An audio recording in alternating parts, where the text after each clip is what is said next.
everyone, and welcome to the final round of the 2019.2 South African simGT series. I'm Jason Holden-Jones, and I'm joined in the commentary booth by Daniel Haynes. Welcome, Daniel. Hi, Jason. Good to be back. Even better to have you back. You're fully fit, I take it. Yeah, you could say fully fit. It's 95%. As fit as you can be. Had a bit of a rough time lately, but getting back on track. Good. It's a long time, 90 minutes on your own. It's always good to have a partner. Now you know what it's like. I do, yeah. I got full respect. Yeah. The chat kept me company at Road America, though, so I'm sure they'll help us out again tonight here in Brands Hatch. Yeah, absolutely. So we've got the 15-minute qualifying session underway, which is actually just over 11 minutes remaining, and it is our newly crowned drivers champion Jim Clark in the core racing BMW Z4. So currently on provisional pole and a good half a second ahead of your brother Daniel Timothy. Wow, he'll be pleased. See if he can close that gap a bit. I see Jim Clark also pole, no surprise, last season with a 1:22.989, so pretty much matched it immediately. I think it's fair to say Jim's improved.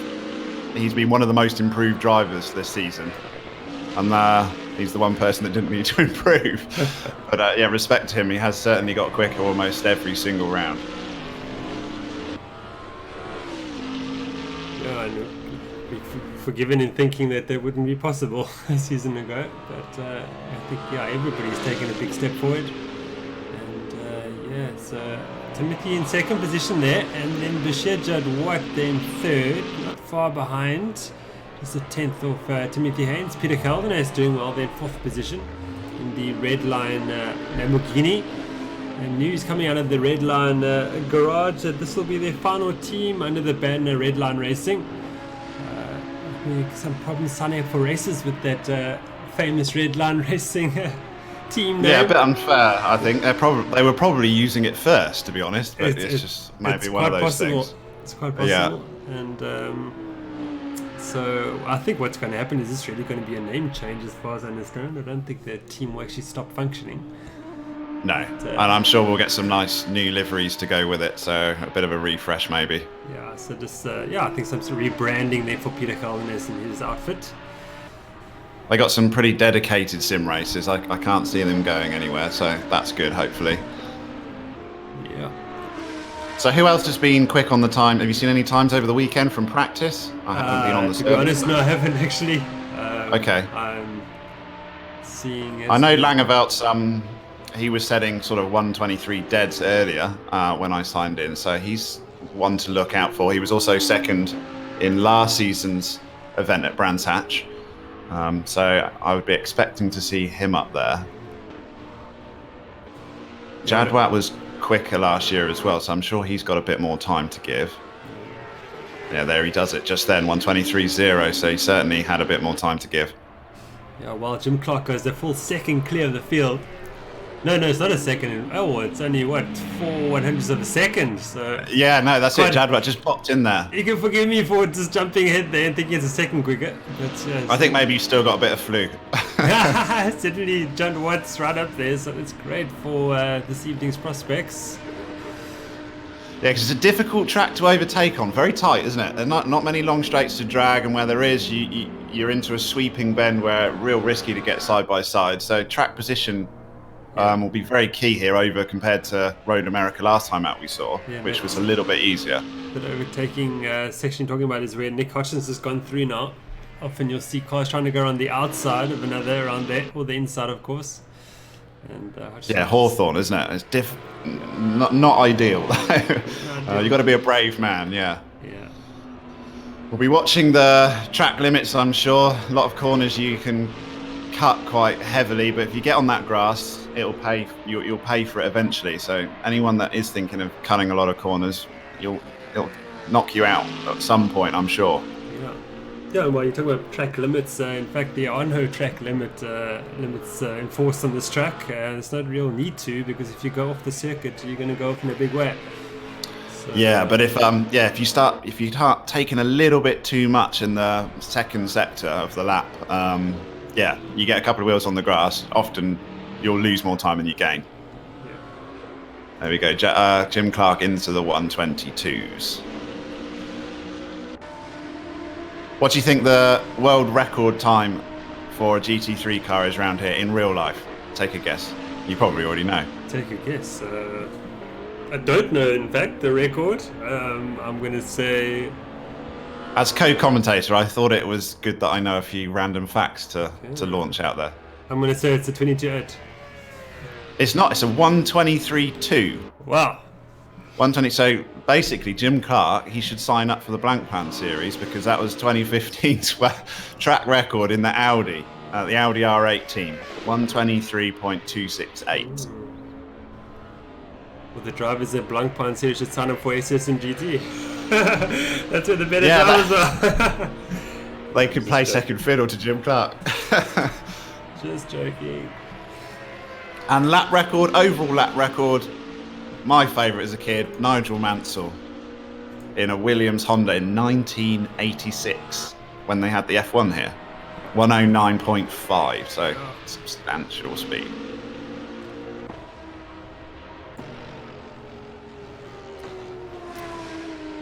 So we're Jad Watt in the ATK Audi, 2/10 off Jim Clark now. I think this is as close as he's ever been to Jim Clark in a qualifying session, so he'll be very pleased with what's happening at the moment.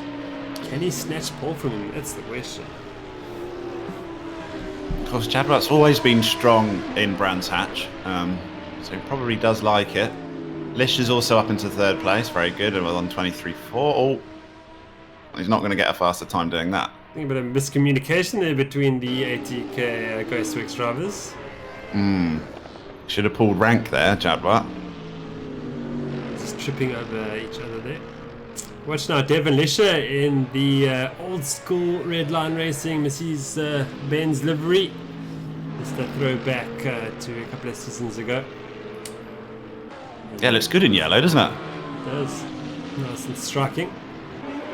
And Lisher looking strong so far, currently in third position, just 6/10 off the pace. And he currently leads Marcus Stay in fourth position. Both of those drivers, Lisher and Stain, they've had a great season, really.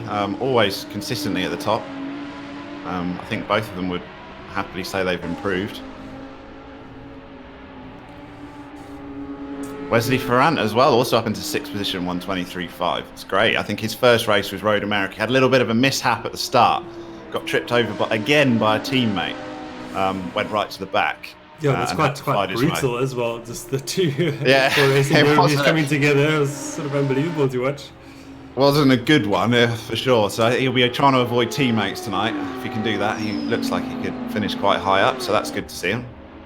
And Wesley Ferrant started the season late. He actually missed the division qualifying at the beginning of the season. I think started in Division 3 during round 2 and worked his way towards Division 1. I think this is his second Division 1 race this evening. I think he fell back in love with sim racing with some new equipment.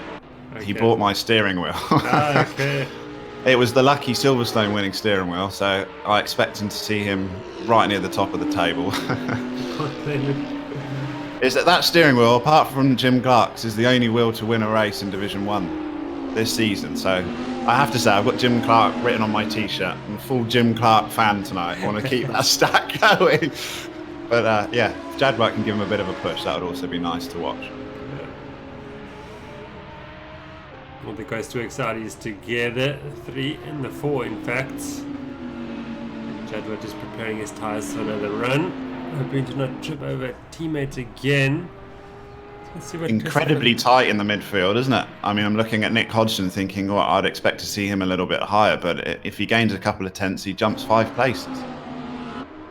That's right. A lot of 23s in there.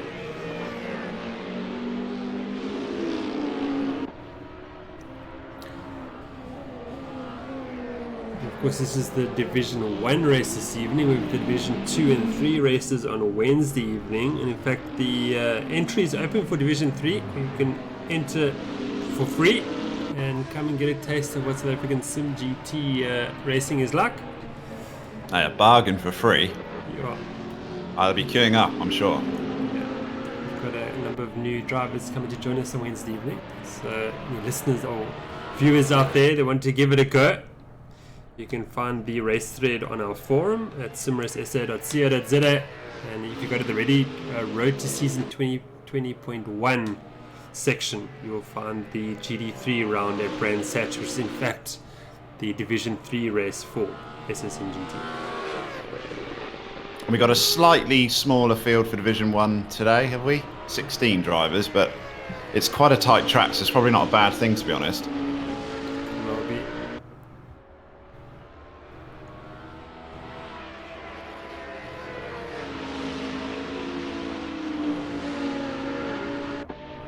So Hodgson's still struggling to find his out-and-out quickest lap. He's not going to do it on this one, but he's see if he's got another flyer in him. There's a bit of the corner cutting, which is saying he ended up losing time, you see. I think you're quite right. You don't really need to enforce it because the quickest line is not through the grass. The drivers will run wide here. You can kind of, not that wide, but that's not going to gain you too much. that corner. That's a really difficult corner, those 30s, isn't it? The line through there. You can take several lines, but slow in, fast out is more appropriate on that corner than probably anywhere else, unless you're Jim Clark, where fast in, fast out seems to work just fine.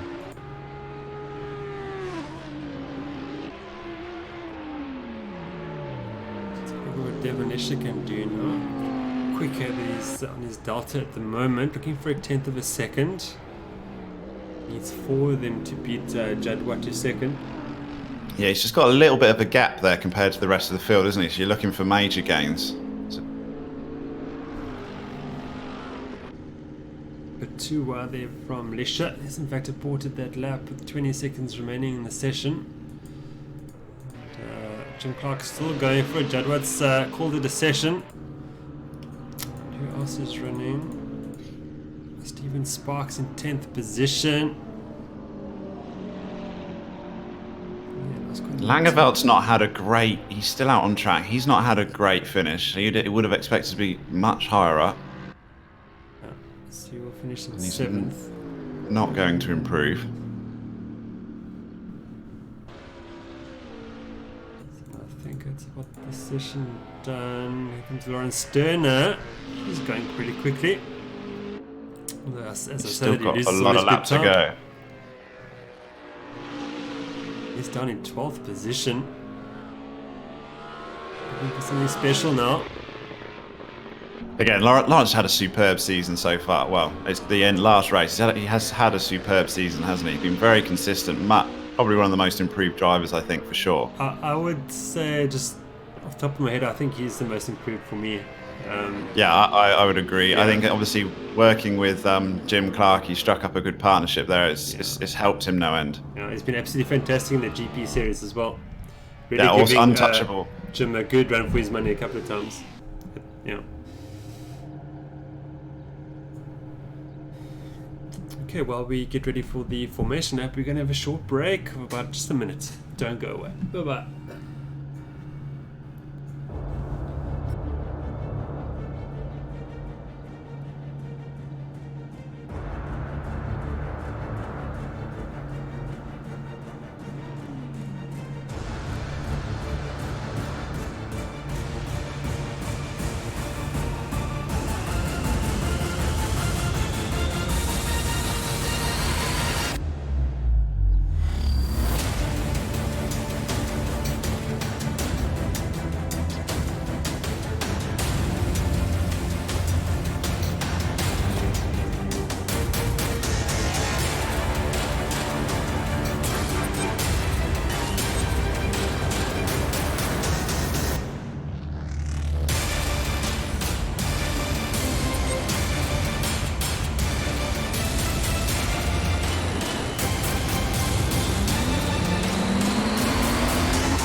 And welcome back to Brands Hatch for the 5th and final round of the 2019.2 South African simGT series at Brands Hatch. We just the pace lap underway now, with Jim Clark of course in pole position. already crowned the 2019.2 Drivers Champion in both the GT and GP series. Utterly dominant season once again from Clark. Oh, is this a bit of a mistake there? Commentator's curse starting early this evening. And we've got Bashir Jadwat, multiple Drivers Champion, has won second position. Devon Lisher looking very quick this evening in the Mercedes-Benz. Watch the Mercedes-Benz down the long back straight that we're going down now. And he's got Marcus Steyn and Timothy Haynes right there. And Marcus Steyn and Timothy Haynes still have a mathematical chance of winning the team's championship ahead of Jim Clark and Lawrence Turner for Eco Racing. But it's a very slim chance. They're looking for a full server evacuation, though, aren't they? Really, for that to happen. Yeah, but anything can happen at Brands Hatch. They'll be trying their best, I'm sure. I'm looking at results from last season, 2019.1. Jim Clark won from Langeveld by 32 seconds, and Jadwat was a further 16 seconds back. So 48 seconds was the gap between Jim Clark and Jadwat. I'm thinking Jadwat will want to at least try his best to make sure that's less this time round. But we saw at Road America Jim Clark get into a bit of trouble at the start of the race. Pushed back end, stepped out a bit. The race is now underway. Jim Clark puts his foot down. He's got Bashir Jadwat right with him. Will Jadwat go for a jump at the inside? No, he thinks against it now. And Devon Lisher's still there in the Mercedes-Benz. Marcus Steyn too. Up into Druids now. They're clean through there. They can't let Jim Clark get away.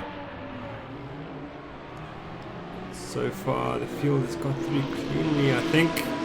All 16 runners. We've got 61 laps remaining now.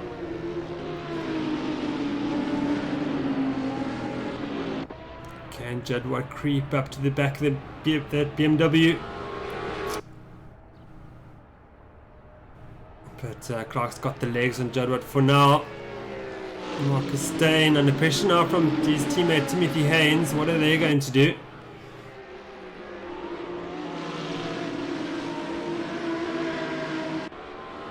Stern has put the move on Edwin Govender. Up to 11th goes the Eco Racing driver.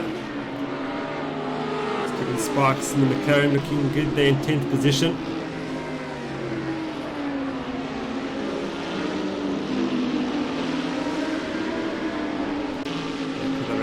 Now Jim Clark down the measure he goes. Jadwat's sticking with him for the moment, just half a second behind him. And these two starting to move away from Devon Lisher in the red line Mercedes-Benz. Only 4/10 back in that first lap, Jadwat. He'll want to try and stay as close as he can for as long as he can, at least put a bit of pressure on. Chris Heineke has put a move on Govender for 12th, so back 2 positions on that opening lap. Won't like that at all.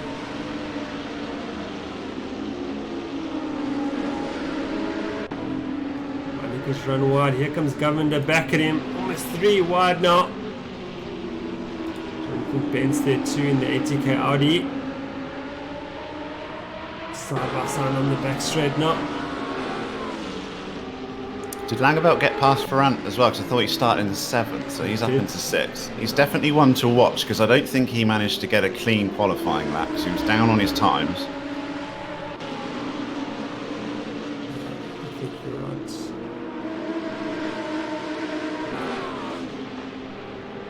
Interesting, we've got Jadwat on the soft tyre, the only driver on the soft, so his intention really was to give Jim Clark a push at the start.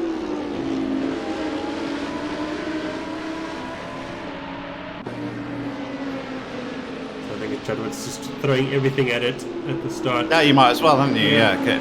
Really try and put a bit of pressure on the start. Try and stay with him, but yeah. Just see what happens. Yeah. He'll run out of tyres eventually, I'm sure.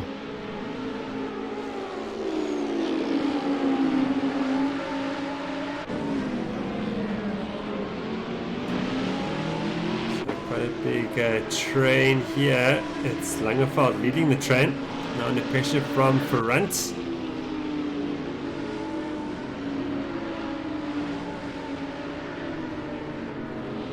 Yeah, Langeveld was in the Lamborghini last season, wasn't he? So he probably doesn't seem to have just the same amount of speed in that AMG, but Lisher is doing perfectly fine in third positions. Maybe just a car that hasn't quite suited him on this track.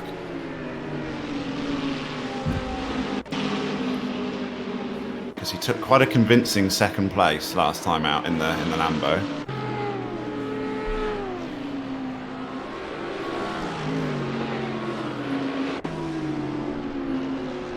France certainly keeping the pressure on him, only 3/10 back. On board now with Ferrant.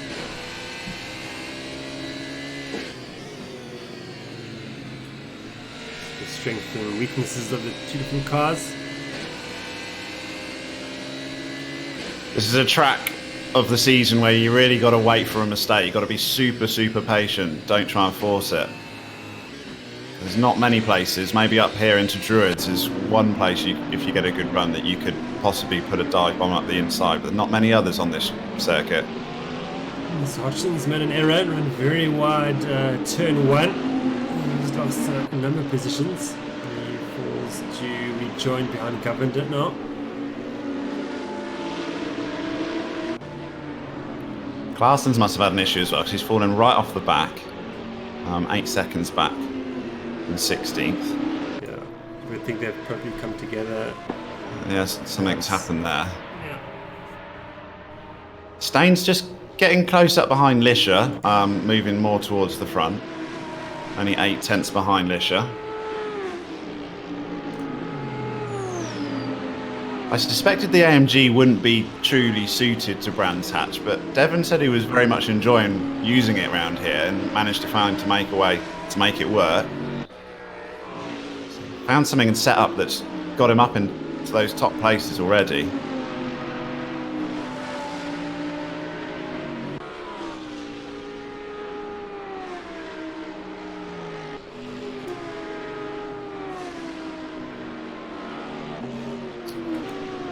Larson's in fact left the serve. No, he hasn't.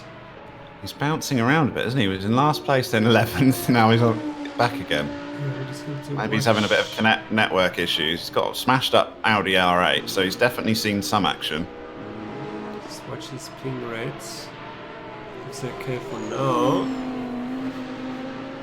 On my screen, he's got no side window and a very dented driver's side.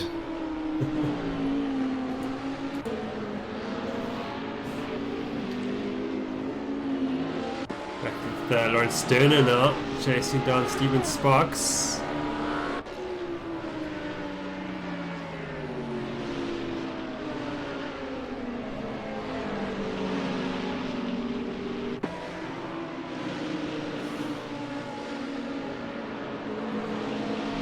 Good battle this is. Turning out to be. Back on the board now with Sterner.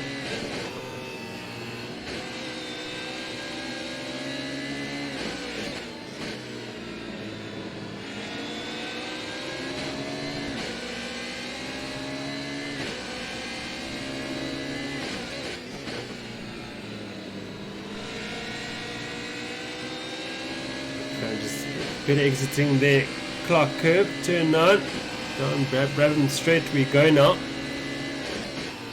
This is the famous paddock hill bend.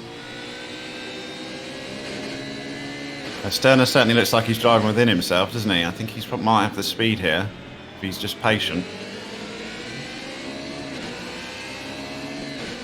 Could be managing those tyres to go a bit longer in the stint. Now, I've been told off before. Is it Sterner or is it Stern? I'm not quite sure myself. I haven't been corrected yet, so... I think it might be Stern, and we deserve a telling off. Lawrence, you'll have to let us know, mate. Yep. We'll get it right for next season.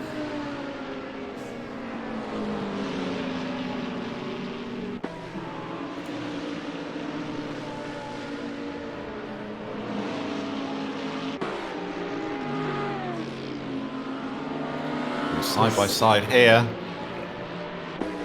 Very tight through there. It's very brave. Yep. I think that needed a bit of help from Sparks not to have an accident there.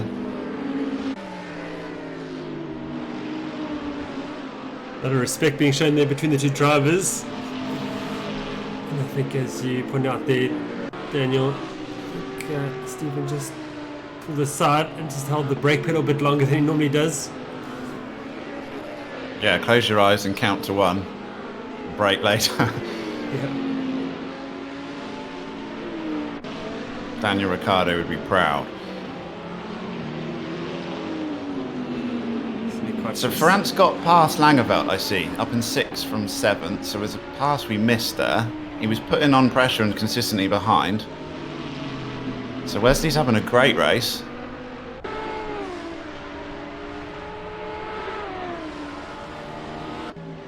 Yeah, next driver for Ferrand to catch is Timothy Haynes in 5th position. They've got matching equipment, so there's no excuses.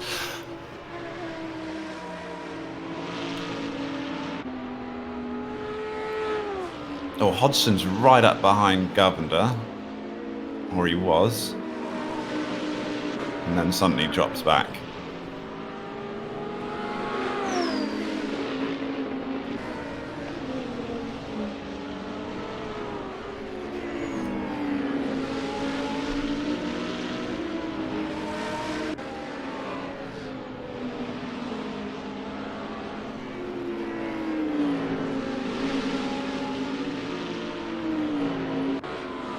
Just looking at the fastest lap times we've had so far in the race, and no surprise to Jim Clark, he's on the mediums and he's already done a 1:23.3 with high fuel. I think that says everything you need to know.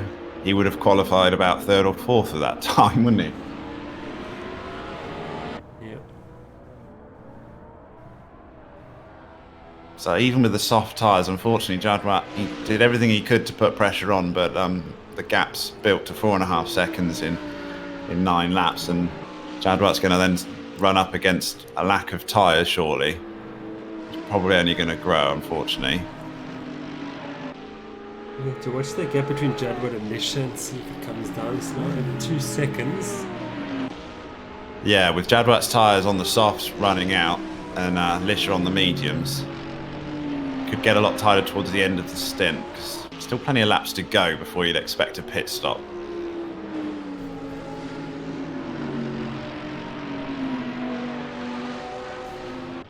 Governor's turned around. Big damage to the Audi. It's gone off at, looks to be, Hawthorne, I think that is. It's obviously not feeling great, is it? Might be going back to the pits here. I think that's it for Adrian Govender. It's starting to get going again. Maybe he had a equipment failure there. I wouldn't see any other reason for you to pull over and suddenly rejoin. Perhaps his pedal box is moving around.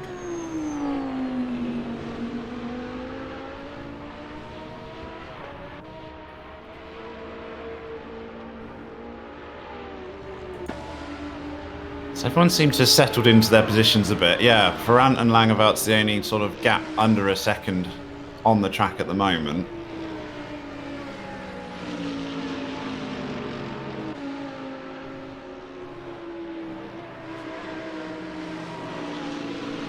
Haynes has fallen right back as well, down in 15th. A lot of damage to the Audi.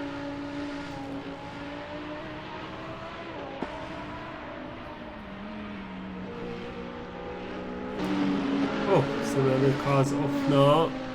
That is Timothy Haynes. Has gone off. Oh, I'd like to have seen a replay on that one. Yeah, so it must have been at Sterling's Bend, turn 8. He rejoins behind Peter Feldenes. He didn't have anyone right behind him, so I'm assuming he probably got a wheel on the grass. Looking a little bit sideways in that Audi through turn 1 as well.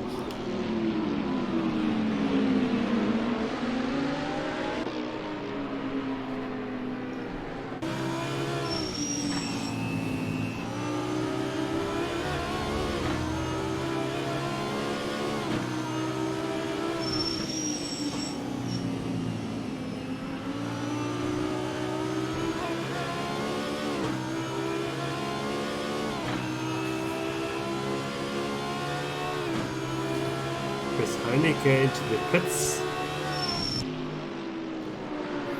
Yeah, he might have finished his tyres a bit, or repairing damage possibly.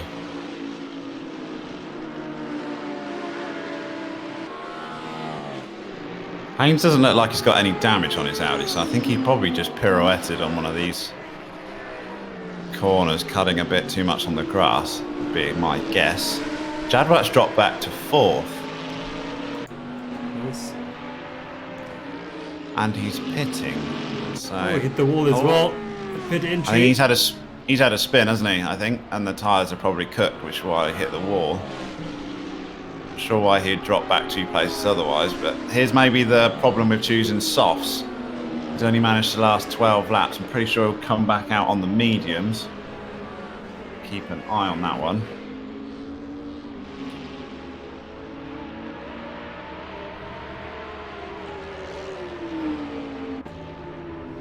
Addition now under pressure from Stein. This is only 2nd position.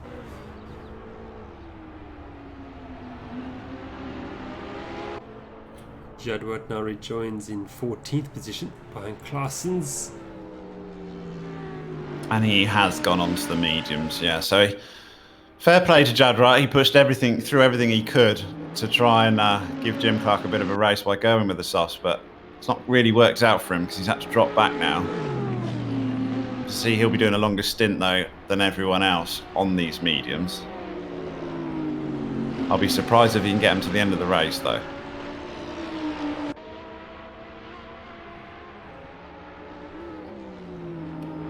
He's got Marcus Stein pretty close up behind Lisha, and that gap's down to half a second.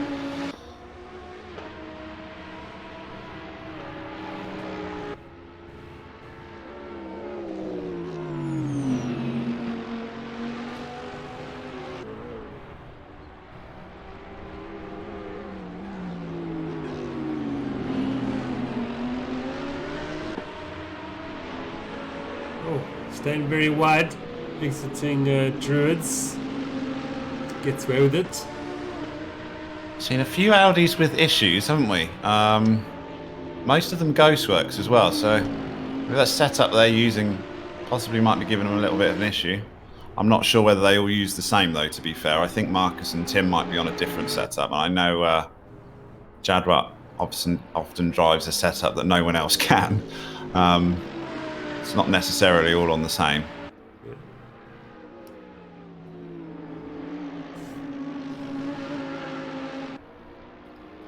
Sparks and Hodgson still quite close together. This is over 9th position. And Steven Sparks going very nicely in the McLaren. And a track that suits the agile McLaren.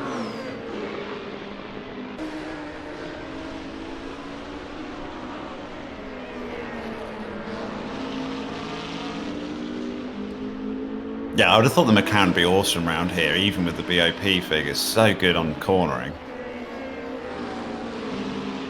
Not too many people using it though. Oh, and as we talking about Steven, he makes a mistake. Yeah, it's unfortunate.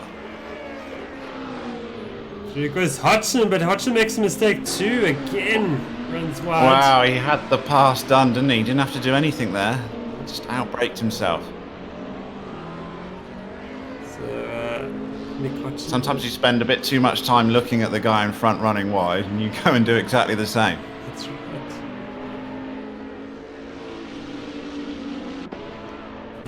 Larsens has got DeWitt for 12th.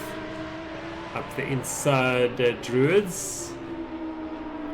So Claessens has fought his way back because he was dead last with quite a gap, wasn't he, at the start? Something happened that we missed. So he's managed to gain quite a bit of time.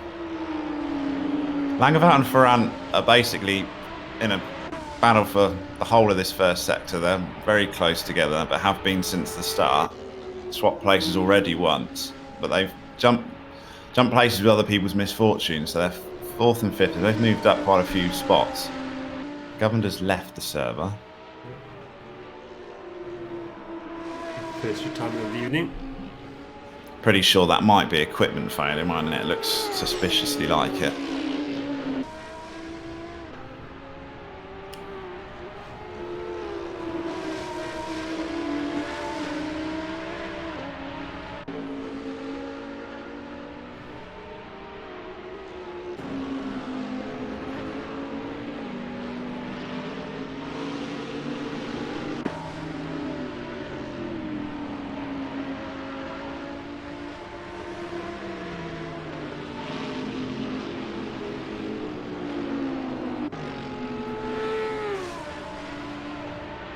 So with this being the last round of the season and Division 3 open to anyone that wants to join, is that just so they can get a taster for next season? It doesn't affect divisions for next season. Have you decided how we're going to do that? Is it going to be similar to, I think it worked quite well with what we've done so far this season. Yeah, so the Division 3 race this Wednesday evening, it's just for anyone really to come and try it out and see how they get on, and perhaps see it as a preparation race for the new season in 2020.1. As for the division, where to work on the divisions for next season, I think for Division 1 it'll probably be the same thing what we did for this season with the pre-qualifying round. But for Division 2 and 3 we may see a hot lap qualifying run, just to be able to balance those two divisions better. Yeah, fair enough. Yeah, because we've often had too many drivers in one division and too little drivers in the other one. It's been very difficult to predict who is actually going to rock up and race. So yeah, Division 1 a bit more consistent for that, isn't it? Yes. Yeah. I mean, naturally we have the more committed drivers in Division 1. You can sort of more rely on them more to actually come and race. Yeah, it's not a bad idea either, because the hot lap qualifying does help others get a feel for times and all the rest of it in the lower divisions. So next we get a lot of questions from drivers in lower divisions about sort of what sort of time should I be looking at getting. Whereas the Division 1 guys sort of already know, don't they? They've been there and long enough to know. So that's sort of the general idea for next season. It's not fully decided on, but yes, it was a problem for this season. I think the way you've done it for the pre-sort of season qualifying is paid dividends in Division 1, because we've seen incredibly consistent racing. I know we get consistent racing anyway, but the amount of time that you can spend in race prep made a huge difference in GP. Seems much more consistent, of people not having to worry about, can I qualify for Division 1? I can concentrate a little bit more on what am I going to do in the race. But even in GT3, it's been some awesome race times, not just qualifying hot lap times. So I think it's been the sort of having familiar drivers around you all the time. So there's been sort of a new mix every round all the time, because you get a feel for what a driver will do in a situation. And if it's somebody new all the time, that can also cause problems. But if you've raced around the same driver for the last 4 rounds, when you try something into a corner, you're generally going to know what that driver is going to do in the situation, which is you get some better racing. You get to learn the Daniel Kvyat of the division. Although we haven't had much torpedoing this season. No, not in Division 1 we haven't. It's been very disappointing, actually. And not too many investigation requests either. So what happens when there's an incident? I mean, I don't spend hours going through the races trying to find every single incident that happened and try and blame someone for it. Generally, if somebody's not happy with something, they tend to go and talk to the other driver first and see if they can sort it out. And if not, then I'll get an investigation request, and then I'll look at it further. We all make mistakes occasionally. Yes. It's just what happens, but if it's how it's dealt with, I think between drivers seems to be pretty good. I have to say it's very, very good. Yeah, and I think it's pretty respectful too. I mean, obviously I want people to come and tell me if something is going on that I don't know about, and we need to sort out. I think generally this respect shown in this league is very impressive. It says a lot for the community. Compared to others around the world. Go and join an open Assetto Corsa open server. My word, that's what, if you ever have a complaint, that's all you do. Is join an Assetto Corsa open server at Spa and just see whether you can get through the source. Absolutely. No, the question too, of course, is whether to stick with Assetto Corsa or to go to Assetto Corsa Competizione. That's another big question. Obviously, with Assetto Corsa, you get all the mods with it. You get the Soul mod now, of course, and the custom shaders. And then you obviously have the modding teams who are making new cars all the time, and we may have a new pack of GT3 cars in the new year. I don't know if it'll be ready for the new season yet, but a couple of cars will be probably. Yeah, So it's a real difficult one, isn't it? You got the Assetto Corsa has a lot that ACC doesn't, and ACC's obviously got improvements over Assetto Corsa the first round, but it's little things like the skins and stuff look awesome. Yeah. It'd be a shame to lose them.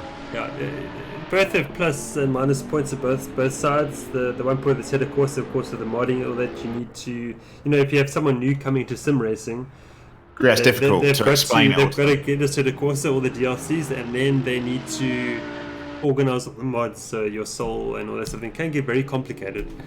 Yeah, for sure. I get emails like, how do I install the cars? How do I install the tracks all the time? And but I mean, there's ways and means around that. I mean, we could have like a little tutorial on the website explaining how to do it, or of course, step-by-step guide.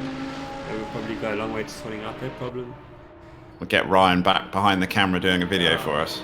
Yeah. Obviously, ACC purely GT3 as well. So if you have multiple cars, you're going to have different sims, aren't you? Yes, that's the other thing. Yeah. It's just not ideal. Problem to think about, yeah. And from my personal point of view, I am going to need some help next season. So I haven't made this known yet, but I will be looking. I'm going to be looking at all the things that I've had to do this season to make it happen, and then opening up little jobs for people to take over. So if somebody's get some minions in helping with whatever it may be.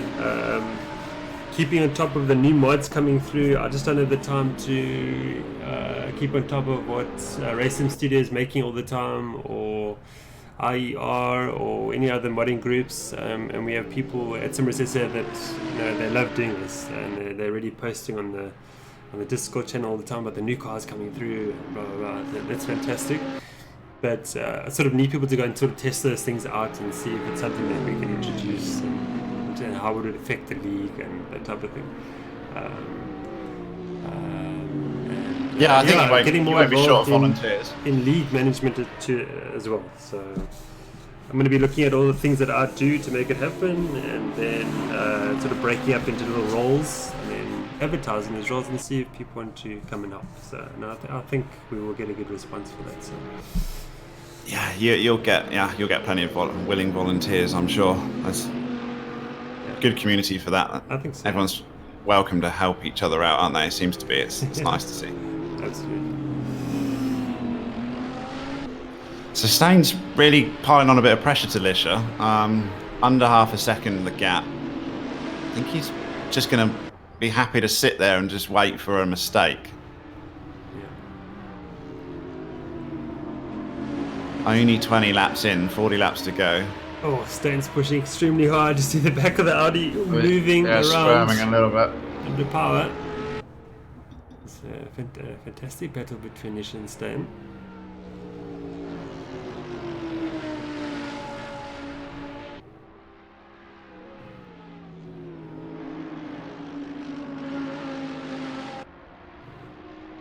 Yeah, then of course I'm going to be looking at a computer upgrade for our streaming PC as well. That's the problem with the new sims. Yes, that as well. ACC is not easy to run, unfortunately. Yeah, this PC's fine on one monitor, but try and run it on anything else. It's difficult. This PC's done very well for its time, but I think for us to make it look a bit better, a little bit of an upgrade. So I'll be looking at that as well for you just after Christmas. So bear that in mind, guys, when you're filling in your submission form that season and the donation page is there. Jason needs a 2080 Ti. Yeah, let's see what happens. But yeah, generally everything will be looked at for the new season. I think a bit of an overhaul of things. It's been a good year, though. I mean, and the first season of the year is always, I remember 2019.1, our first season was super keen on the first race, my word, because you've had that big gap, bit of practice. Everyone's really keen to get going again, come January, February. We'll run some sort of fun races between the seasons as well. So if anybody wants to just come try it out and see what it's about. Maybe try a couple of the mods that could be potentials. And if there's some new GT3 cars that we can test them and we can run them together with the current pack. Let's see how they get on. We're just missing a few classics, aren't we? Or a few current runners from, obviously, Kunos stopped developing in 2016, wasn't it, I believe? So you've got a few cars, notable ones missing, which maybe could fill in. But it's difficult to add in third party with first party and make sure it's still consistent. Yeah, because we have the new BMW M6 GT3 from Race Sim Studio that's almost ready, and it probably will be ready for our new season if we do stay with this Assetto Corsa. Yes, at least that's one I'll more. try and probably bop it as much as I can, but then I'll probably say during the first 2 rounds there may be a bob change, just to make sure. Well, nobody wants one car stronger than the other. Even if you're in the other cars, you don't. Even if you're in that car, you don't want that because it's not right, is it? In real life, cars get changed regularly in that format. So I don't think it'd be a problem to do that. Yeah. If you suddenly get the top 6 drivers all in a BMW, equally you get the top 6 drivers all at the back. Yeah, that's the thing.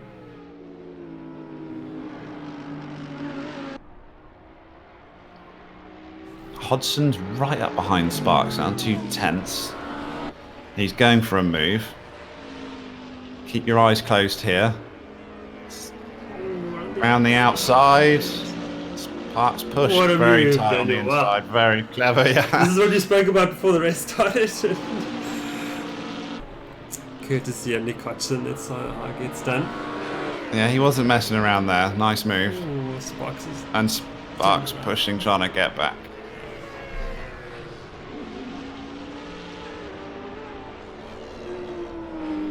Sparks doing well, they're not to run into another car and rejoin. That's great.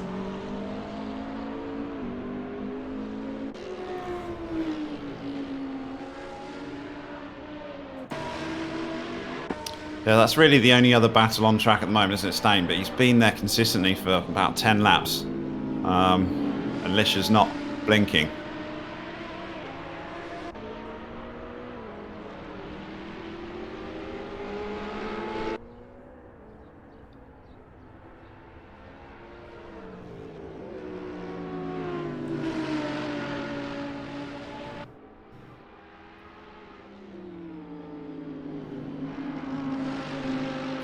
Yeah, interesting comment from the chat. If we bring in the new BMW, then you would think that the Z4 would be retired, wouldn't you? Swap one for the other? Yeah, I generally have done that in the past, sort of one car per manufacturer somewhere. Because in real life that would be the case, wouldn't it? The Z4 is looking a little bit old now. Yeah. If only to get Jim Clark out of it, but I think we can probably you may find the likes of Nick Hodgson not being too happy about that. Oh, that's true, yeah. we could put Jim Clark in a milk float and he'd probably be pretty competitive. I mean, we can do whatever we like, really. It's a pity of sim racing. So yes, mentions of Bentley and the Corvette. To look at the new mods for that at the moment. I do know that Race Sim Studio is making an entire new pack of GT3 cars. I just don't know when they'll be ready. Yeah, and obviously, if they did, that would, you know, the quality is awesome, don't you? So that would probably be the preferred route, and you'd also know they'd be consistent between each other, rather than having 15 different guys making different cars. But Aston, I love the Aston. That's missing. Yeah. Just before I forget, anybody watching that wants to get us at a course that hasn't got it yet, now is the time to buy it. It's on sale on the Steam sale for next to nothing. The entire Ultimate pack. Basically free these days, isn't it? Yeah. So if you're thinking about it, you don't need to spend 1,000 Rand on it. You can spend 180 Rand or something on the quite on this. But, that's a good time to buy quite a few sims, because I think Dirt Rally 2 is almost free in South Africa at the moment as well. Dirt Rally 2, this on Saturday I think it was, the Steam sale. I'm very impressed with it, thoroughly enjoying myself. Yeah, it's good fun, isn't it? Something a bit different. And of course, our very own Ryan Hill has been running the SS Sim Rally series as well. And, did my first run on Saturday. Didn't come last, so I was quite chuffed with it. I think you picked me up. I had to retire in the last round. Yeah.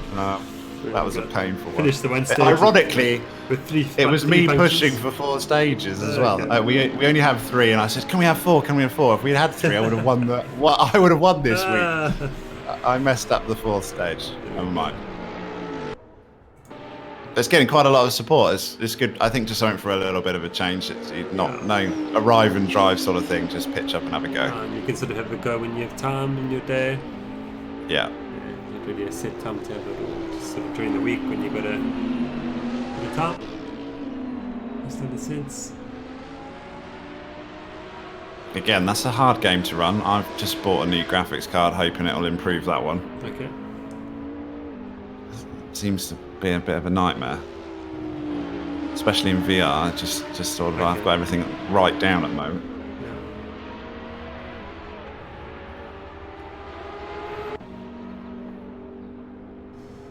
So Jadwat's still right back in 12th, isn't he? I'm just.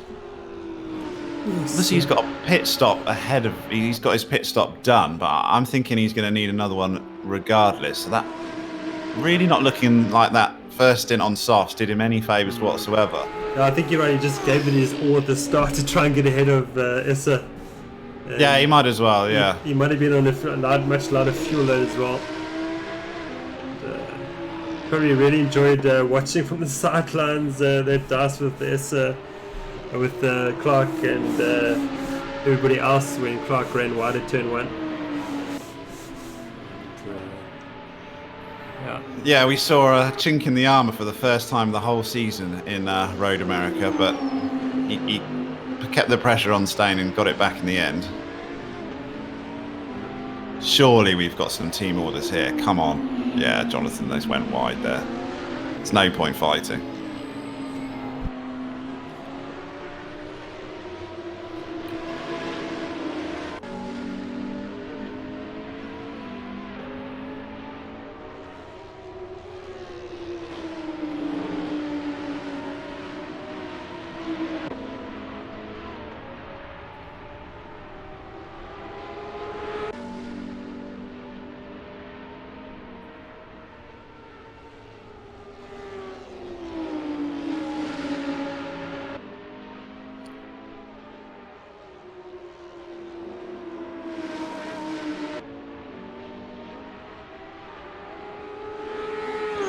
So Jadwat now looking to close that gap to Sparks. 8 seconds, so he's got clean track in front of him.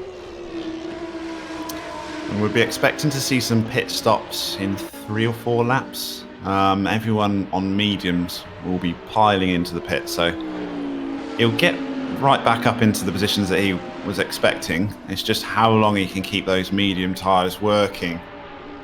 I think he pitted around lap 15-ish. So I won't expect him to go to 62. He doesn't want to be held back in traffic, which I think is what's happened by his early pit stop.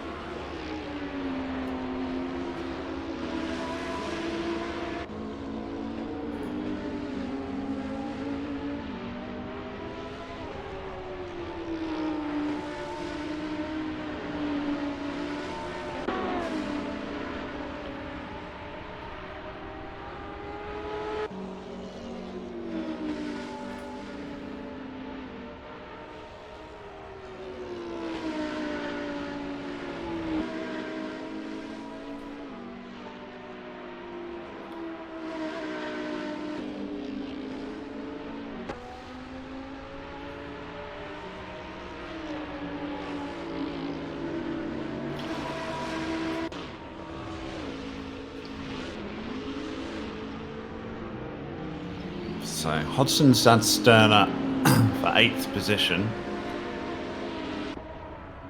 He's slowly moved up from his mistake earlier on. Jason's just had to step out. I haven't unfortunately got control of the cameras, so Well, maybe I have. I've just switched just over to Lisha and the Stain battle.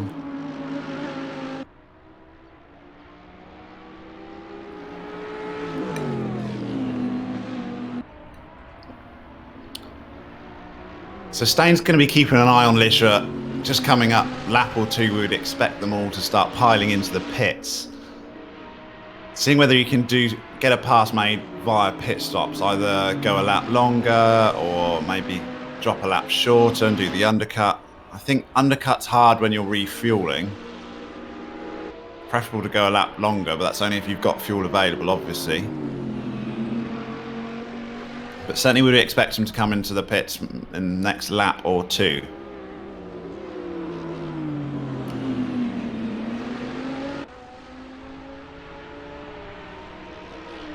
And Stain's gone wide there.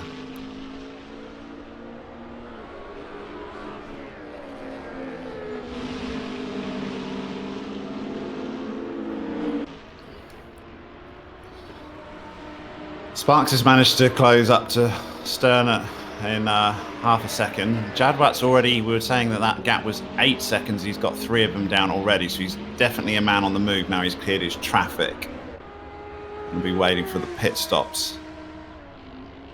Bence is the first one into the pits.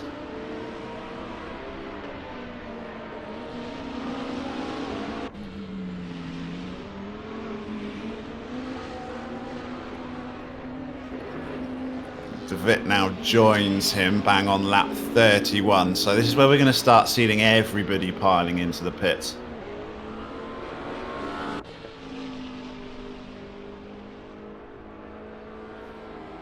Question in chat about why are the Audi, BMW, Merc more widely used? It's really not that they're more widely used. They're just being used in this season. A couple of seasons ago, we had half a field of McLaren 650Ss. It's sort of strange. We go changes in season. A lot of people pick a new car, and then they all tend to seem to pick the same one. We had a season where there was a lot of Lambos as well. So they're all, you can get pretty much the same time with all of them if you put the time in. And there's no car that's better than the others. Audi's certainly been popular in the last 2 seasons. But yeah, 2018, the last season 2018, there was hardly any Audis in there. So it does just seem to go in waves. Jim Clark ran the Ferrari a couple of seasons back and was also, not surprisingly, pretty quick in that. But he's just had the BMW the last 2. Oh, we've got to move here. Jadwat's going to go past Langeveld from his pit stop. So that's certainly for position. These guys are probably running in sort of 4th, 5th places overall if you factor in pit stops.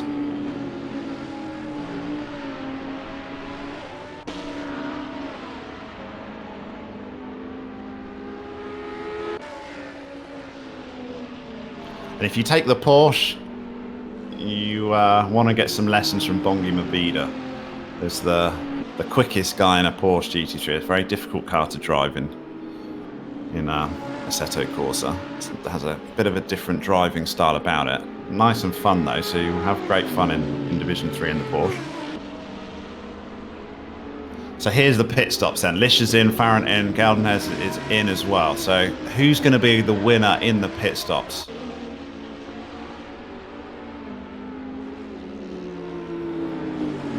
So Stain is stayed out, I believe. Yes. So Stain's now going to be putting on a quick lap as far as he can to try and get the overcut to Lisha. Let's see whether this works. It's one opportunity for a pass because he's basically been stuck behind him the whole of the first stint.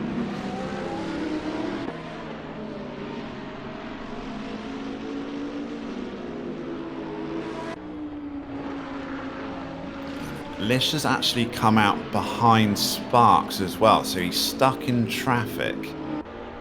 If he doesn't clear Sparks quickly, this really could affect him. He's coming up the inside now, Sparks. Gets the pass done. That's very, very important for his battle with Stain. He didn't want to be held up in traffic.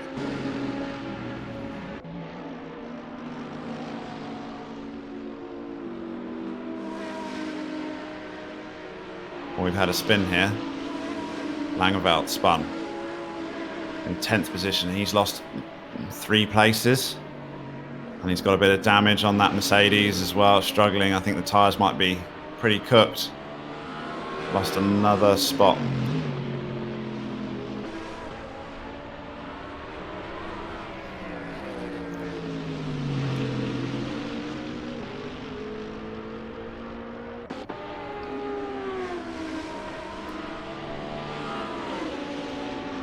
Sparks now into the pits, one of the last guys to pit. So I think Haynes has still got a pit as well. Clark also, sorry, in the pit. That'll explain the huge time gap. So maybe Haynes has already pitted. Slightly confused over who's had a pit stop and who's still to go.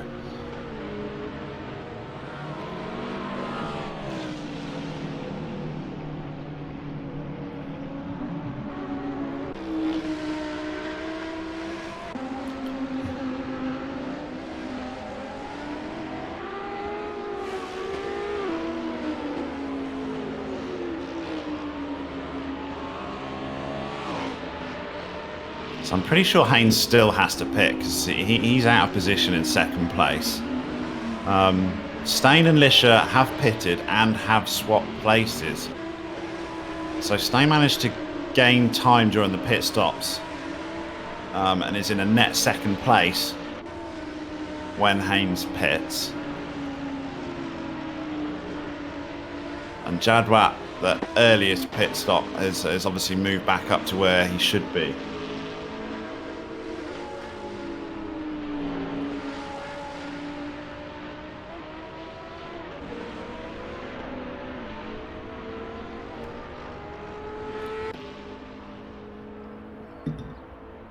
So I think Haynes is going long.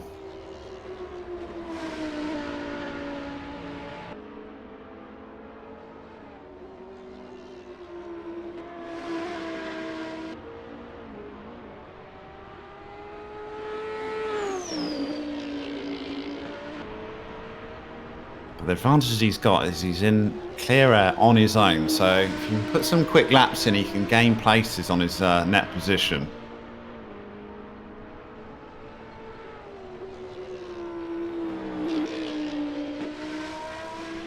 Here we have, he's coming into the pits now.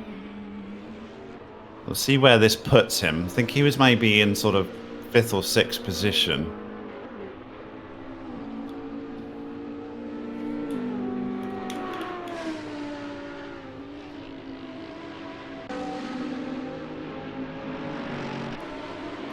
This is Steyn coming through now to take up 2nd place. So he's the big winner in the pit stop so far.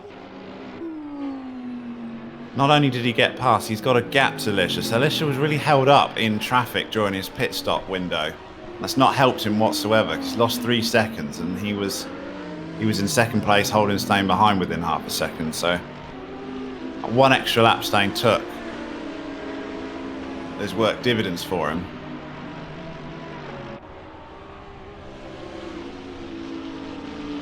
Or he just had an incredibly quick pit stop. Wesley France having a great race in 5th position. Staying away from his teammates is proving very beneficial for him over Road America.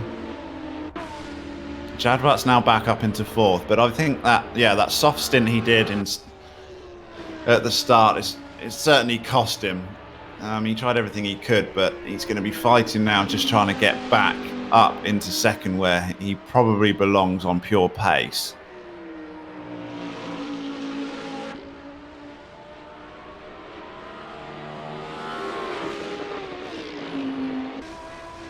Wesley's BMW on my screen is looking very, very second-hand.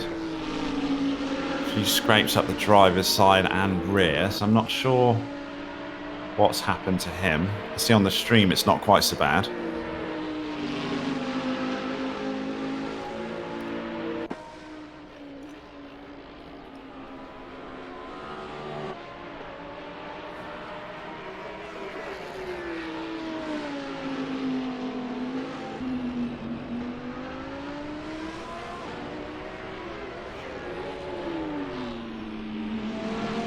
he'll be under pressure from Geldenhuis soon, who's certainly looks like he's gained places up into 6th position. I can't remember his starting position, but I don't think it was this high. So Haynes, after his pit stops, come out in 7th, so I think that's pretty much where he was before the pit stops. Found himself in 2nd place for a little bit by going long. Be keen to try and track down Geldenhuis. Obviously, he lost out a bit with a spin in his first stint. Lost him quite a few positions.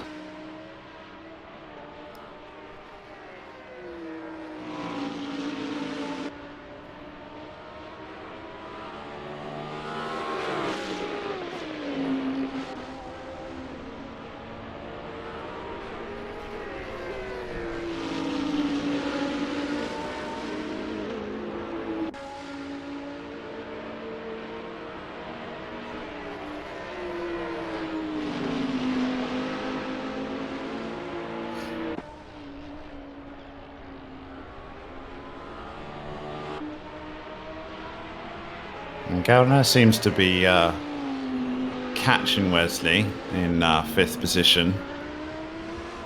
So I'm certainly be putting him under a bit of pressure coming up. Got that gap down to about half a second.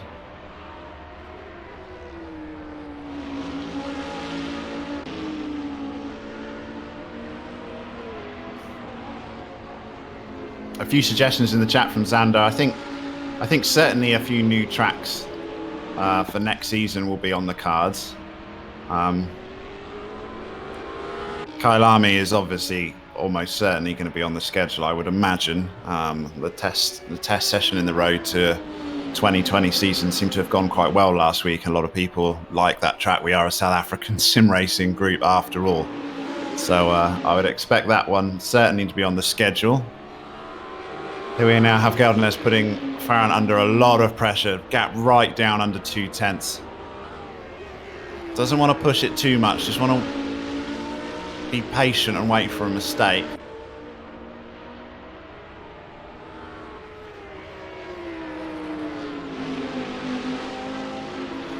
I'd be very surprised, Dirk, if we have, more messages from the chat. I'd be very surprised if we do go with standing starts. After all, the GT3 Blancpain series doesn't itself have standing starts, so rolling starts, we've tried standing starts before. It's quite good for community races and a bit of fun, but I think if you've earned your position from qualifying, a rolling start is certainly better for racing. We don't want guys thinking they can go from last place to first on T1. I think Kailami was a great success. It's a brilliant mod. It's already being worked on. We've had several patches and improvements. And obviously last week was the first week of release as well. So by the time we get to use it again in an official race, it'll be very well matured. Any bugs left in it will almost certainly be patched out. I think overall it's been a bit of a success. People are really loving that track. Obviously it helps if you live locally, you race a track that you know. For me, that's Donington. But yeah, for you guys, that's Kailami.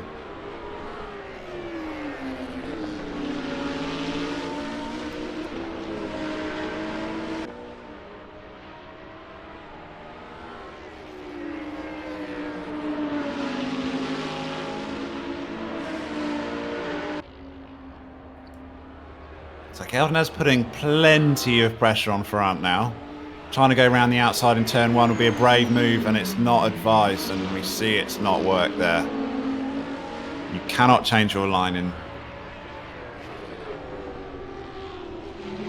Paddock Hill Bend. It's not advised. You're gonna make a mistake. In fact, it's ended up costing him a place to Haynes, so he'll be very disappointed. There's no need to be as impatient as that, unfortunately. See whether he can regroup and put Haynes under pressure and gain that place back.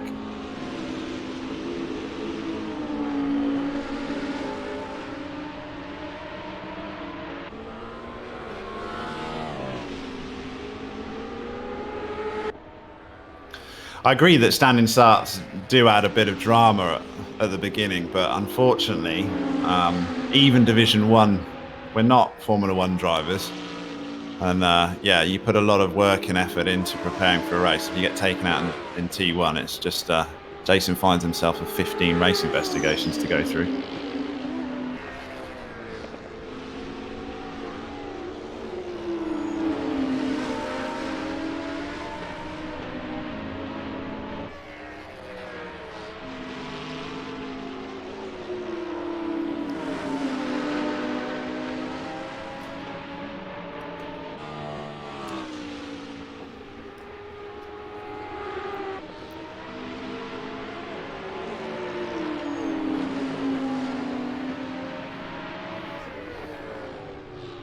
I don't mind standing starts. I've got a clutch launch monitor on my rig.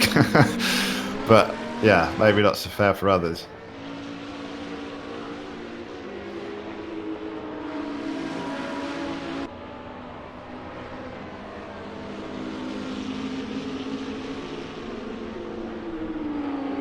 Kelton has, after his mistake running wide, trying to pass into T1, is regrouping and sticking behind Haynes. Haynes obviously slightly out of position from his spin in the first stint, is slowly creeping his way back up. Shows you how long it takes to regain time lost from a mistake, though, doesn't it? So consistency, way more important than outright one fast lap in a race.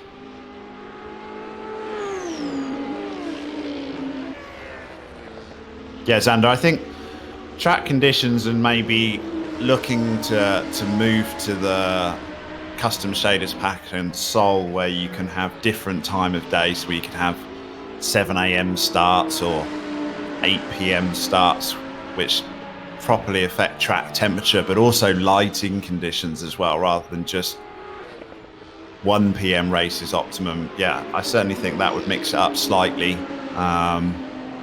Those conditions can obviously be broadcast before to help with practice, so you can adjust your setups for track temperature.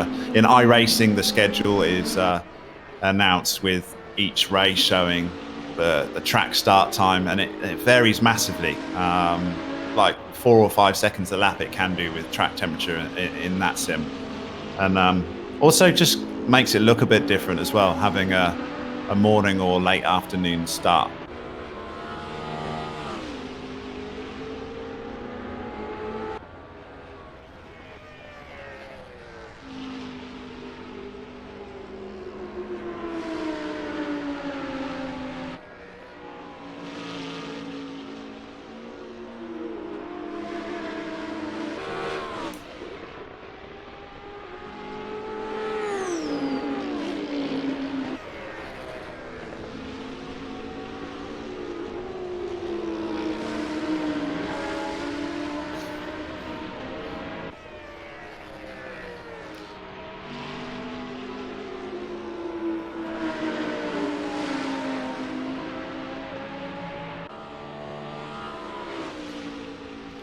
So Haynes just managing to keep that gap above half a second. He'll be comfortable sitting there, just carrying on lapping as he is.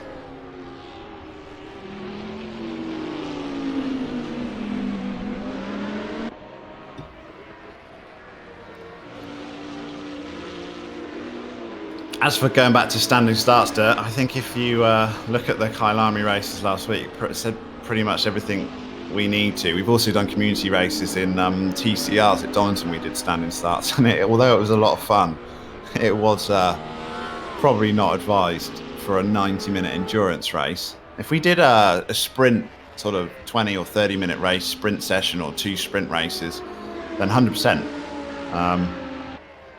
It would go along those lines.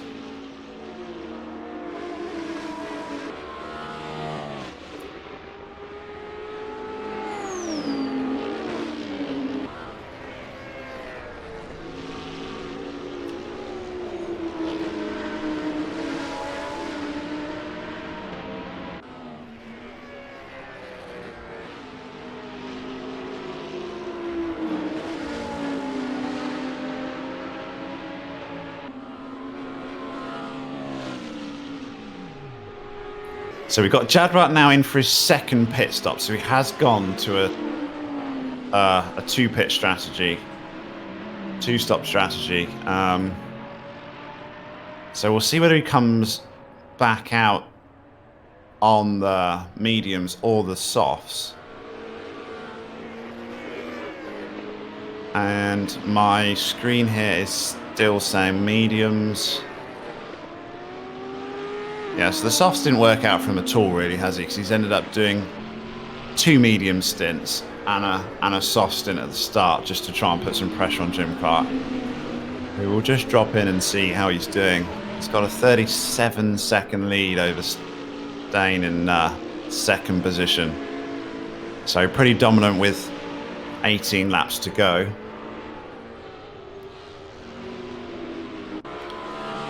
Holden-Jones and Haynes is certainly the closest battle left on track, half a second between those two.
So Jadwat, after his pit stop, is right back down in 10th position. And these guys are not pitting again, so he's got to fight his way through, guys. I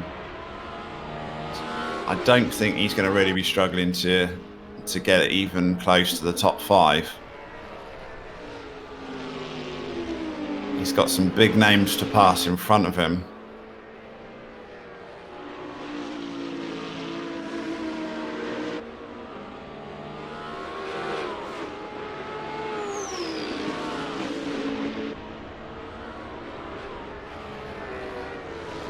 But yeah, 100%. We've only got a couple of, just going back to chat comments, we've got a couple of events to host, and there's probably a dozen different options that you could take that would all be popular. So it's very difficult to please everybody. But maybe if people find some good mods that they want to try out in the off season as a bit of a community race, post it in the Discord channel during the week, and we can see popularity. And yeah, give them a go. I find it's nothing beats a quick little race, see how we go, and then, because at the end of the day you want participation, don't you? And GT3's had amazing participation right from the start. Formula GP has been a little bit less so, because it's a little bit more specialised an event, but also nice for such a change. But there is an option there for the third series to jump around the mods or try something new. But there's the beauty of Assetto Corsa is the amount of diversity that's there and options available to us. I think time of day races would certainly add something nice to the mix. Even possible with modding to do night endurance races as well on circuits that have got lighting or tracks that have been used for night races. In real life, I've done night races in iRacing at places like Spa, obviously Le Mans, but Spa makes for a great night race. So here we've got Jadwat now. He's out of position, gaining places. He's got Stern up the inside going into turn 1, and he makes the pass. I don't think Stern was really putting too much into defending that position. As I say that, he comes right up trying to go up the inside into Druids. Side by side round Druids on the exit. Jadwat's not going to allow him to have it. A bit of contact there, I think. Has put Stern wide onto the grass. I'm not sure he should be forcing the matter, because Jadwat's clearly the faster driver and is out of position and is trying to fight his way back. Unless you're only a few laps from the end, it's pretty inevitable that a pass will come.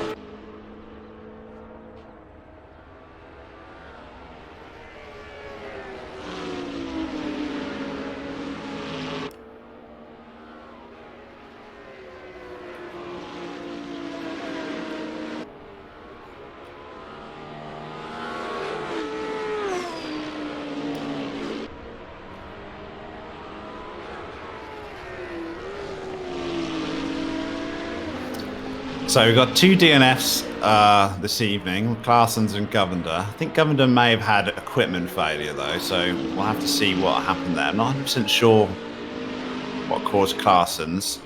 Heineke's a bit at the back and he finds himself on soft tyres, so I'm not quite sure how he's ended himself so far back off the pace, and clearly had an extra stop to go onto the softs.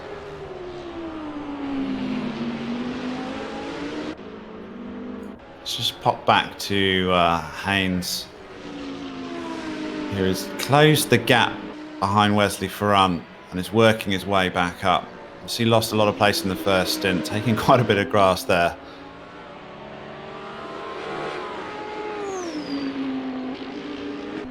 But he's managed to get that gap down to 6/10 and fighting for 4th place overall. So there's been a great recovery drive from Haynes here.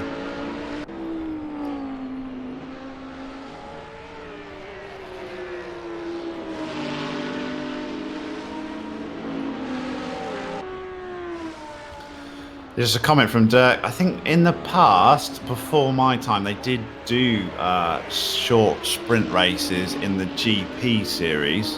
So yeah, it's certainly a possibility in if the mod or series suited it, that could be revisited as well.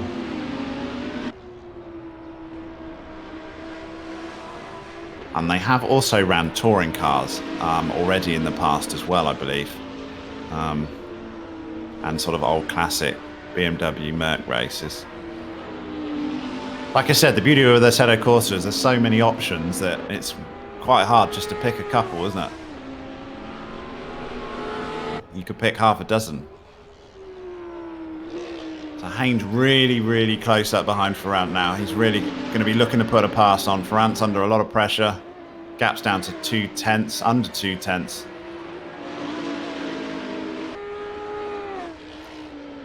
Yeah, and there's the pressure. Ferrand's gone straight on and hit the wall hard. That won't be good for his BMW. He's got back on track, but yeah, let's see. I think that damage is going to be almost terminal. Yeah, he's gone back to pits. Ah, that's unfortunate. He's under a bit of pressure, ran wide, straight into the wall. And that's finished the BMW. He hit the wall so hard, I'm pretty sure that would have damaged suspension.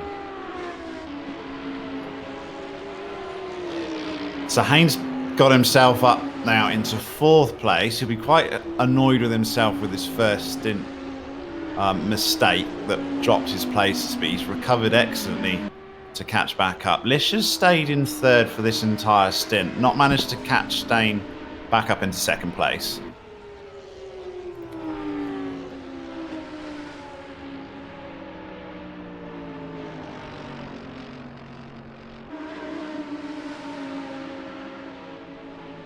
And I'm back, and I see Ferrand left the server.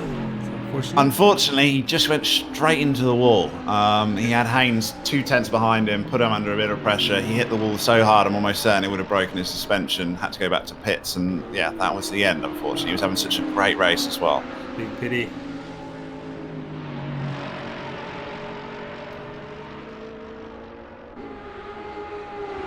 See Marcus then up to 2nd position too. Yeah, we've had Jadwat have his 2nd pit stops, dropped him way down. So, I mean, all that happened in that first stint as he lost time, unfortunately. It just wasn't the right strategy whatsoever. It's really cost him. So right back down into 8th position. He's gained a few places, but he's going to struggle to get back into the top 5, I would have thought. Haynes has had a good recovery drive to get back to 4th. Steyn got Lisher in the pit stops by going a lap longer.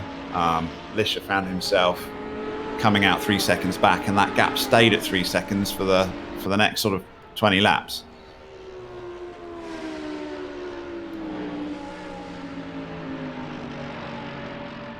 I haven't seen much of Christopher Langenfeld this evening. He's in 6th position and just seems to be happy lapping there.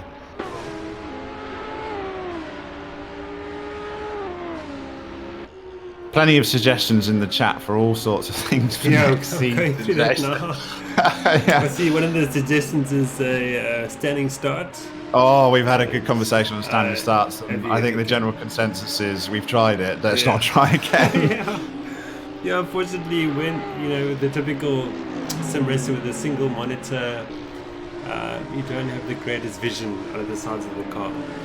No, and the anticipation into the first corner with 20 cars all together, it almost always ended in chaos. And we ran it like that for a couple of years, and I got so many investigation requests that I said you'd get a whole barrel of investigation requests. Thing is, everyone's put so much practice in for a race, and if you get taken out in T1, it's never going to be. I think the only suggestion was maybe if it was if one series had a shorter sort of two race sprint sort of standard, then potentially you could relook at it. But GT3 races run in real life with rolling starts for a reason as well, don't they? Yeah. The only difference really is that they run sort of side by side. So like an Indy. That's true. Indy start. Yeah. It's quite difficult to enforce without it being part of the sim. Like in iRacing with rolling starts, it's side by side, but you get penalties immediately if you encroach on position. I love the idea of racing off the lights and going flat onto turn 1 side by side with the driver next to you and whatnot, but practically, unfortunately, doesn't really work. No, this is more like an endurance race as well, really, isn't it? You're not going to win it in turn 1. But yeah, we've had every type of series mentioned. Truck racing, you name it, it's been mentioned. The problem is, as I said, the good thing with Assetto Corsa, the diversity of the mods means you can pretty much do whatever you like. But at the end of the day, you can't run 20 different series, and you need to get participation there as well. But like I said, if anyone's got suggestions, maybe let's try them in the off season. Yeah, of course. Yeah. Good mods. Put it in Discord. I'm always open for suggestions, and if anyone's got ideas, and no problem whatsoever, I'll always consider them. It's just from the practical aspect of it, we've got to keep in mind that certain things need to be in play and certain things don't need to be. And, but of course, and the last thing you want, I love the excitement. It's fantastic. The last thing you want is choose a mod that's got 20 drivers race 1 and 0 drivers on race 5 because everyone's had enough of it already. It's an example is sort of our V8 Series 0 and our Australian V8s. The idea was put forward, everybody voted for it, but I don't think they really tried the mod out before they voted. So the idea the mod was poor quality, unfortunately. It was very good, but it was also incredibly difficult to drive. I spent hours on that, knowing how to drive it, and I think a lot of people gave up before they tried it. So the guys that sort of put in the work in Division 1, I think they overall quite enjoyed it. Yes. But it certainly wasn't a friendly car to drive. It's probably one of the hardest cars I've driven in a We're just going to be careful of having the idea of something that sounds exciting, but actually having it put in practice is something completely different. And very often people mix that up, and myself included. We're just going to be careful of, but I'm always open to ideas and suggestions. That's no problem at all. I like it. Yeah, I can't imagine the carnage you get in truck racing. I'm pretty sure that's a no-go.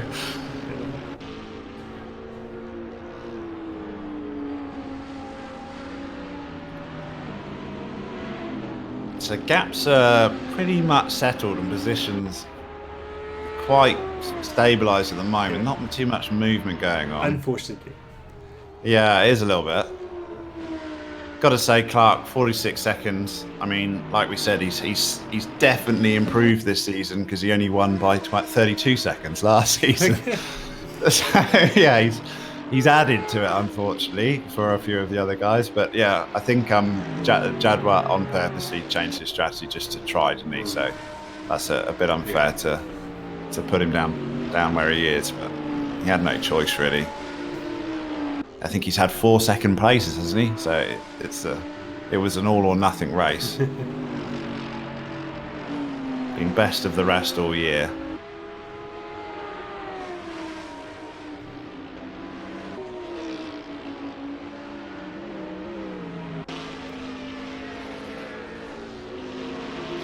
Probably is the guy that's going to move his way up and find himself in battles, though, because it doesn't seem long ago that he passed Stern, and he's 10 seconds further up the road now behind Hodgson. So probably the guy to watch towards the end of this race. Fast man out of position.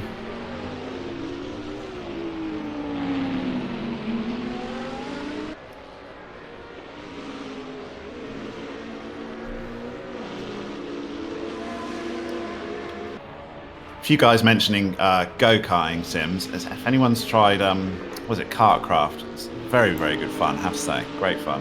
If you just want a bit of karting, but unfortunately hasn't got multiplayer in it at the moment. I haven't tried it. Yes, it's good. It's also Unreal Engine, so it's graphics are awesome. VR works superbly well because it's a small little track, so it's quite friendly on your you get graphics of ACC, but with the small tracks, quite friendly on your PC. Live time trials multiplayer, like a leaderboard, but no actual racing. I think they're planning on adding it, but very, very good kart simulator.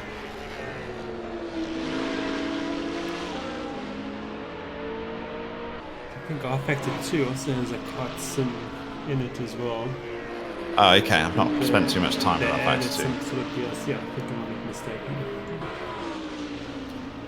There's quite a few new things coming out. Automobilista 2 in March. It was supposed to be out towards the end of this year, but yeah, the updates for that look awesome, I have to say. A lot of hype behind that sim, so it'll probably be difficult for it to live up to that hype, but it'll be really good if it can. Is the GD3 license for that? Do you know? I don't actually know. I would think it would have the cars, but it won't have the license, if that makes sense. So I'm sure it'll have the cars, so you could do something. But yeah, it won't have the skins and liveries that like ACC has. But yeah, that's interesting. Any sims that add a whole variety of cars, a little bit like the original Assetto Corsa. That's certainly one they're looking to add everything. They've got a good reputation behind them.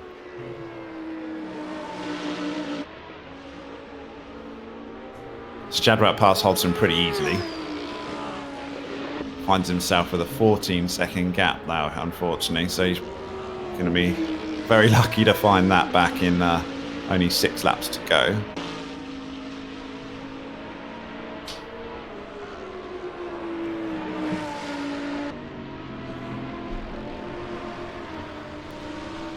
So Licious had a bit of a lonely race. He was lonely in second, then he went to the pit stops, and he's lonely in third. So he took a longer pit stop and lost a bit of time in it. He's not quite sure why. Be interesting to find out afterwards whether he overfueled, possibly.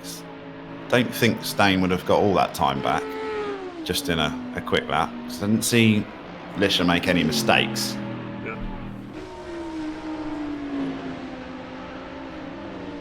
But having a very strong run nevertheless. Got Sparks has taken Stern for 9th position. It looks like in Druids.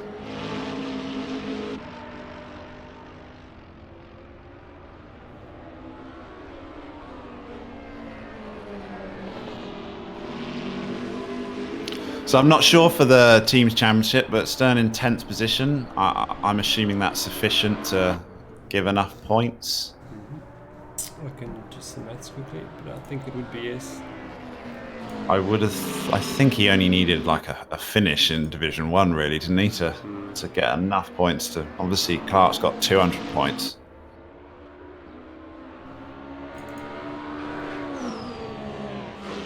However, for second place in the team's championship, it was also incredibly close between Ghostworks and Red Line Racing. I think Haynes and Stain would have done enough to secure second position.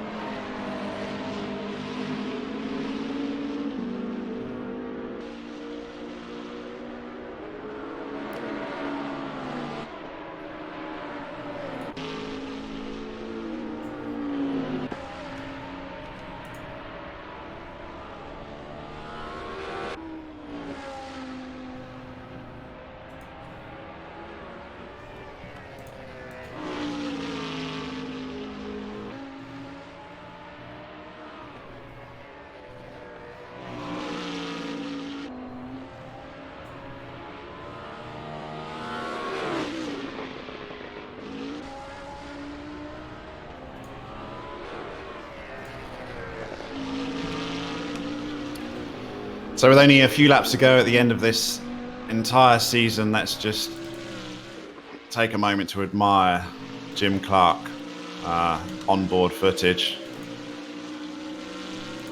as he goes down the main straight into Paddock's Hill Bend. Difficult line off camber this corner as you come up to Druids, braking roughly on the 50-meter board.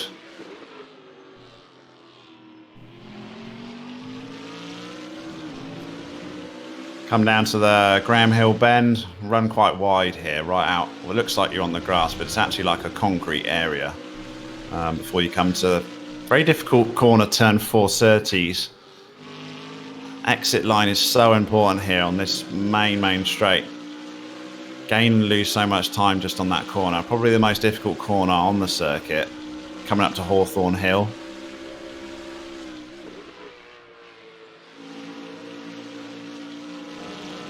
Drop a gear and throw it into Westfield.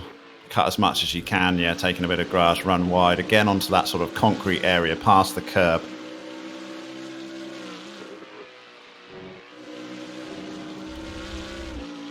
I'm coming down to Sterling's, drop a couple of gears, clip the apex, down clearways, and fittingly the last corner, Clark curve for Jim Clark, and that's a flying lap with Jim Clark, our 2019.2 champion.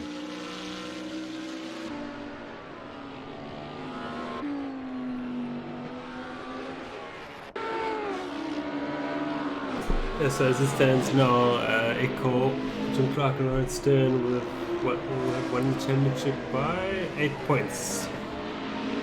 Okay.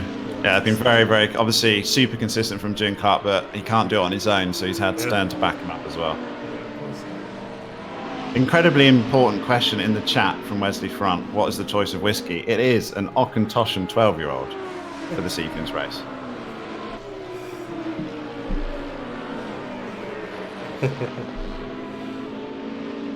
I'm trying to get Jason on board, Wesley, to join me next season, so we can. This can be both a sim racing channel and a whiskey tasting channel. Be like a split screen. Yeah, that's it. We can compare tasting notes. We'll probably up our sponsor budget with that kind of talk, yeah. Oh, for sure, yeah. Get it in the top corner, Auchentoshan. Even if we get a free bottle a year, Jason, I'm up for it.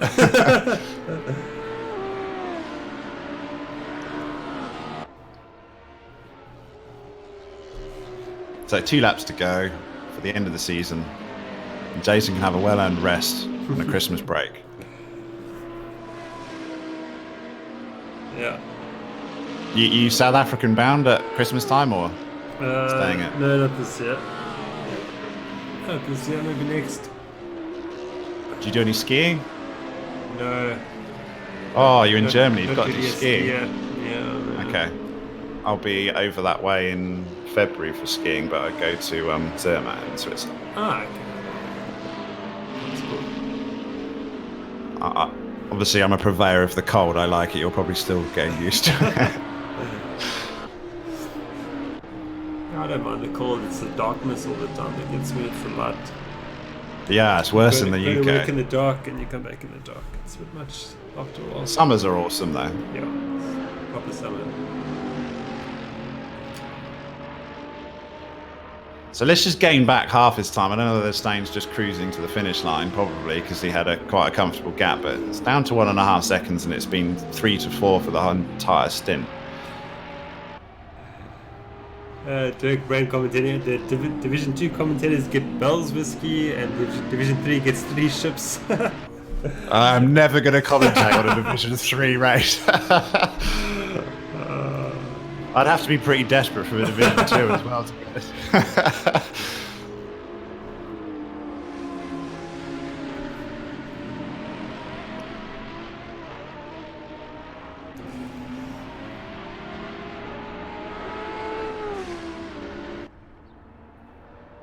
Yeah, so our race Jim Clark started the final lap of this race. Yeah, 55 seconds. Yeah. Beyond dominant. He should be in a Mercedes. Yeah, to make him unbeaten for the entire season in the simGT. He didn't even need to race this one, did he? I think Just it's showing only off you, now. Daniel, who's actually won a race besides Jim Clark. I don't think we've mentioned that fact before, have we? Just put that one in there. So, Daniel here is the only other driver who's won a race this season. And now officially retired from sim racing for all time. Oh, okay, well, yeah. I mean, I can't. You got to retire when you're at the top, eh? Nico Rosberg, yeah, it's going to happen. It's all for sale. There we go. Yeah, no, Clark's been awesome. Fair play to him. Also awesome in simGP. Just completely unbeatable, really. Maybe the only reason to change sims, just give him something new to learn.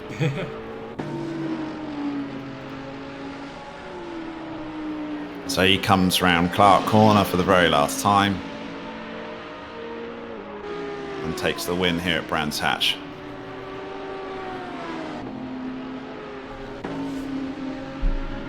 Jump right back almost to the start of the lap for Marcus Stain, but who's also been very, very consistent this season, very impressive and excellent in this race.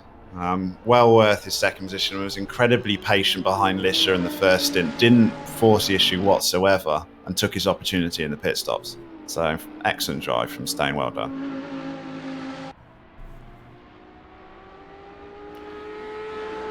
Jadwa and Hodgson were already lapped amazingly, so have crossed in 7th and 8th position. Sparks 9th position, Stern 10th. So Clark managed to lap up to 6th place tonight.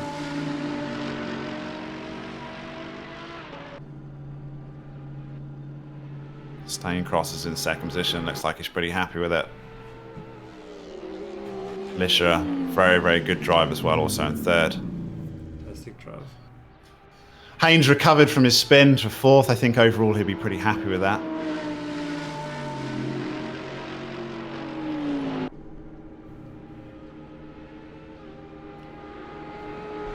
Langveld through in 5th position. And Gelden has a great race. Comes through in 6th position.